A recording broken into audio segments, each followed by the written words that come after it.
تو پھر آپ کو مزید 7 سال میری بکریوں کو دیکھ بھال کرنی ہوگی۔ تو یہ سن کر حضرت یعقوب نے کہا ٹھیک ہے، میں مزید 7 سال بکریوں کی دیکھ بھال کروں گا۔ تو جب وعدے کے مطابق یہ بھی 7 سال پورے ہوئے تو لبنان نے راحیل کی شادی بھی یعقوب سے کر دی۔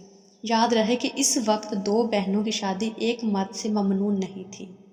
دوستو کچھ روایات کے مطابق یعقوب نے راحیل کی شادی کے بعد کچھ عرصے ماموں کے پاس گزارے، پھر اپنے اہل و عیال کے ساتھ اپنے وطن کنعان جو موجودہ فلسطین ہے واپس جانے کی اجازت چاہی۔ یہ سن کر لبنان بہت ہی غمگین ہوا اور اس کی 2 بیٹیاں اور ان کی اولاد اور ان کا بھانجا 20 سال ان کے پاس گزارے تھے۔ اس نے مزید یعقوب کو رکھنے کی خواہش کی، مگر یعقوب کو اللہ کی طرف سے واپسی کا حکم تھا کہ اب اپنے وطن کنعان واپس جائیں۔ یاد رہے کہ فلسطین کا پرانا نام کنعان تھا، وہاں جا کر دین اسلام کی تبلیغ کر کے لہٰذا وہ ماموں سے اجازت لے کر اپنے وطن واپسی روانہ ہو گئے۔ لبنان نے اپنی بیٹیوں کو رخصت کرتے ہوئے ان کو جہیز کے طور پر بہت ساری بھیڑ بکریاں اور کچھ سامان خورنوش ساتھ دیا۔ کہا جاتا ہے کہ یعقوب نے سفر کرتے ہوئے کنعان کے قریب ایک ایسی جگہ پڑاؤ ڈالا جہاں قریب ہی ان کا بھائی محیص رہتا تھا، لیکن یعقوب کو اس بات کا علم نہیں تھا۔ گاؤں کے لوگوں نے محیص کو خبر دی کہ ایک قافلہ بھیڑ بکریوں اور اہل و عیال کے ساتھ حرام سے کنعان جا رہا ہے، جس قافلے کے سالار کا نام یعقوب ہے۔ یہ سن کر پہلے تو محیص تعجب میں پڑ گیا کہ یہ کون لوگ ہیں جو اتنا سامان لے کر جا رہے ہیں، پھر جلد ہی 20 سال پرانی کہانی یاد آ گئی۔ ہو نہ ہو یہ میرا بھائی یعقوب ہے، لہٰذا وہ 400 بھیڑ بکریاں اور کچھ ساتھیوں کو لے کر اس کی طرف روانہ ہو گیا۔ جب یعقوب کو خبر ملی تو بہت غمگین ہوئے کہ جس بھائی کی وجہ سے مجھے وطن چھوڑنا پڑا، اگر وہ ہی آ رہا ہے تو وہ مجھے پریشان کرے گا۔ مگر عین اسی وقت فرشتے نے آسمان سے آ کر کہا کہ غمگین نہ ہو، بھائی کا استقبال کریں، اور پھر انہوں نے اپنے ریوڑ سے کچھ جانور بطور تحفہ لیے ان کے استقبال کے لیے آگے بڑھے اور بھائی کا استقبال کیا۔ جب بھائی نے بھائی کو اتنی مدت بعد دیکھا تو غصہ جاتا رہا، پاس آ کر یعقوب کو سینے سے لگا لیا، اور پھر محیص نے یعقوب کی خوب خاطر تواضع کی اور یعقوب کے چند دن بھائی کی میزبانی میں گزرے اور پھر وہ اس کے بعد آگے بڑھے تو 20 سال پرانے راستوں کو تلاش کرتے ہوئے یروشلم کے قریب اس مقام پر جا پہنچے جہاں پرانے پتھر کے تکیہ بنا کر رات گزاری تھی۔ تو پھر ان کو اپنی منت یاد آ گئی، لہٰذا پھر انہوں نے بیٹوں کے ساتھ اس پتھر کو تلاش کرنا شروع کیا جس پر تیل مل کر گئے تھے۔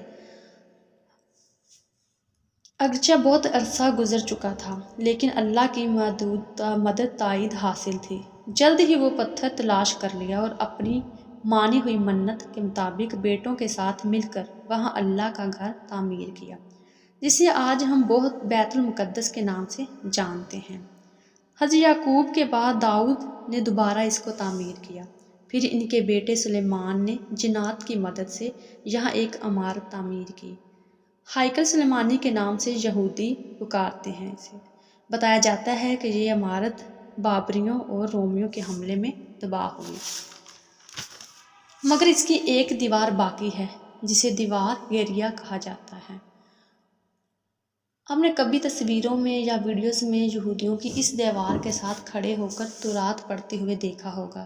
یہودیوں کا یہ بھی ماننا ہے کہ مسلمانوں نے اپنے دور اقتدار میں اس دیوار کے عین اس جگہ پر مسجد اقصیٰ تعمیر کی تھی جہاں کبھی ہائیکل سلیمانی موجود تھا۔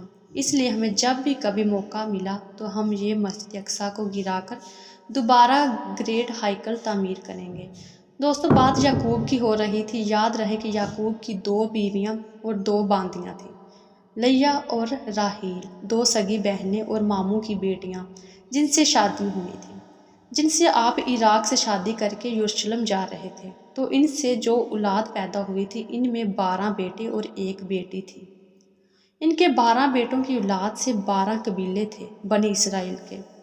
یعقوب کا دوسرا نام اسرائیل تھا جس کا مطلب ہے اللہ کا بندہ، اور حضرت یعقوب کے ایک بیٹے کا نام یہودا تھا، جس کی نسبت سے ان کو یہودی پکارا جاتا ہے۔ اس قصے کی ابتدا دراصل ابراہیم سے شروع ہوئی ہے، وہ اس لیے کہ حضرت یعقوب اسحاق کے بیٹے اور ابراہیم کے پوتے تھے، اس لیے اصلاً یہ آل ابراہیم ہے، اور ہم آل ابراہیم کے لیے ہر نماز میں درود بھیجتے ہیں۔ لیکن دوستو، یہ داستان جان بوجھ کر حضرت یعقوب سے شروع کی گئی ہے، کیونکہ ان کی والد حضرت اسحاق کا تعلق آل ابراہیم سے ہے، جو دو حصوں میں تقسیم ہیں، بنو اسرائیل اور بنو اسماعیل میں بٹ جاتے ہیں، اور یہی وہ نقطہ ہے جسے سمجھنے کی ضرورت ہے۔